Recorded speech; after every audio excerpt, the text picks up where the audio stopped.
हरिओम श्रीराम अंबदने रणजित सिंह फदाले भोसरी केंद्र।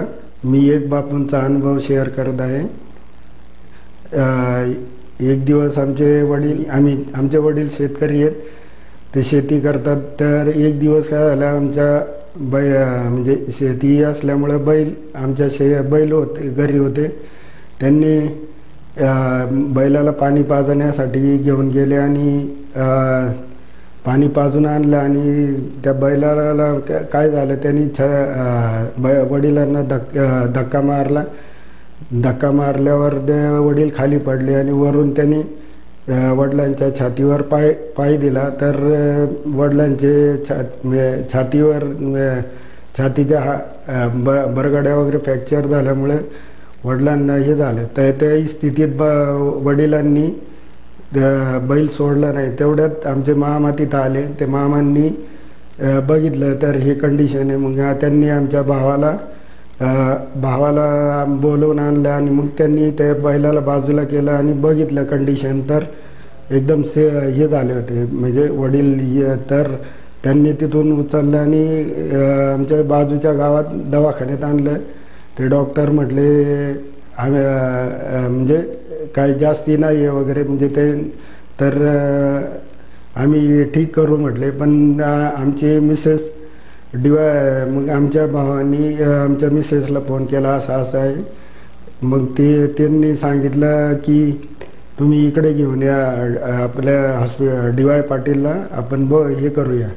तर ठीक आहे। मग त्यांनी तिथून गाडी केली आणि DY पाटीलला घेऊन आले। आणि त्यावेळेला कसं आहे, डॉक्टर पण सुट्टीवर, म्हणजे दिवाळीची सुट्टी लागणार होती आणि शनिवार असल्यामुळं डॉक्टर पण म्हणजे जाणार होते सुट्टी करून। तेवढ्यात आमच्या मिसेसनी त्या डॉक्टरांना सांगितलं की असं पेशंट येते माझं। तर डॉक्टर पण थांबले त्यावेळेला। मग आल्यानंतर मग त्यांनी तिथं ॲडमिट करून घेतले। तर ॲडमिट झाल्यानंतर 2 दिवस तिथं, आता रविवार शनिवार असल्यामुळे डॉक्टर पण सुट्टीवर होते। तर 2 दिवस काय त्यांना ट्रीटमेंट मिळाली नाही। तर सोमवारी तिथले DY पाटीलचे मेन डॉक्टर आले। त्यांनी कंडिशन बघितली। तर ते म्हटले यांना ICUची गरज लागेल। तर मग त्या दिवशी आमचे बारके बंधू तिथं हॉस्पिटलमध्ये होते। म्हटले मला सुट्टी आहे, मी थांबतो।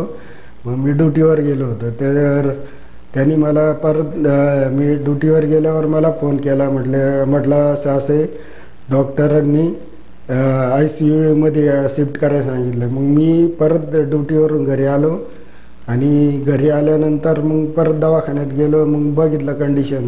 तर डॉक्टरांनी मला म्हणजे आमच्याकडून लिहून घेतलं, उद्या पेशंटला काही झालं तर आम्ही जबाबदार नाही वगैरे। मी सांगितलं डॉक्टरांना की काही असो, आमचं पेशंट जगू वाचू, पण तुम्ही ट्रीटमेंट करा। जगलं तर आमचं नशीब, नाही जगलं तर आमचं हे। मग ठीक, त्यानुसार डॉक्टरांनी ट्रीटमेंट चालू केली आणि सुरुवातीला त्यांना श्वास घ्यायला पण त्रास होत होता ना। मग त्यांनी व्हेंटिलेटर लावलं, व्हेंटिलेटरवर ठेवलं आणि डॉक्टरांनी आम्हाला त्यावेळेला सांगितलं, समजा आता एवढ्या 4-5 तासात जर रिकवर झालं तर तुमचं पेशंट हे होऊ शकतं किंवा काही सांगू शकत नाही म्हटले। मग ठीक आहे म्हटलं, काय असेल ते तुम्ही करा ट्रीटमेंट। त्याच्यात मग आमच्या मिसेसनी जीवनदायी योजनेमध्ये बसते का बघितलं, तर ते बसत होतं। मग त्यांनी ट्रीटमेंट मग ते पण करून घेतलं आम्ही। आणि शेवटी आणि नंतर आमच्या वडिलांना आहे ना शुद्धच हरपली, म्हणजे बेशुद्ध, म्हणजे असे 2-3 दिवस तर काही शुद्धीवरच नव्हते।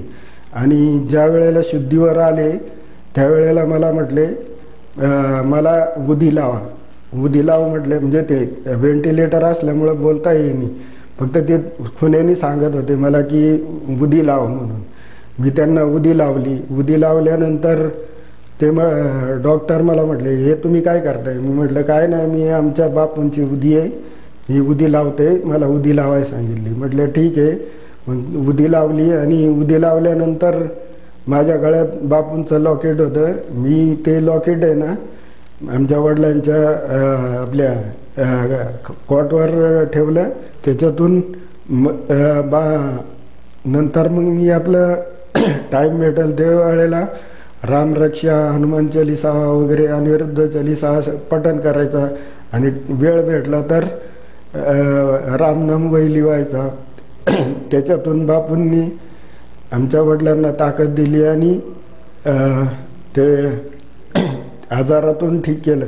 जवळजवळ 1 महिनाभर आमचे वडील ICUमध्ये होते आणि ICUमध्ये होते. आणि तिथं एक अनुभव मला आला.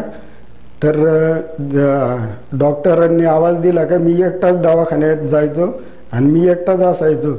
आणि तिथं एक नर्स होती. ते नर्स म्हणायची तुम्ही दरवेळेला तुम्ही तुमच्या वडिलांना भेटायला एकटेच येत जाते, 2 जण कशाला येतात? तर मी म्हटलं मी तर एकटाच येतोय मॅडम. तर ते म्हटले नाही तुम्ही 2 जण दरवेळेला 2च कशाला येतात? तर मी समजून गेलो. म्हटलं माझ्याबरोबर बापू येत आणि बापूंनीच माझ्या वडिलांना ह्या संकटातून वाचवले आहे. आणि शेवटी 1 महिन्यानंतर आहे ना वडिलांना डिस्चार्ज मिळाला आणि वडील घरी आले. आणि घरी आल्यानंतर आहे ना आम्ही बापूंचा सत्संग वगैरे केला, पादुका पूजन केलं आणि बापूंचे खूप आभार मानले. आणि आता बापूंच्या कृपेने आमचे वडील एकदम व्यवस्थित आहे. आणि आता पुन्हा जनावरांना चारण्यासाठी वगैरे रानात वगैरे घेऊन जातात. आणि पूर्वी जशी तब्येत होती तशीच तब्येत झाली वडिलांची. हरिओम श्रीराम अंबाजने.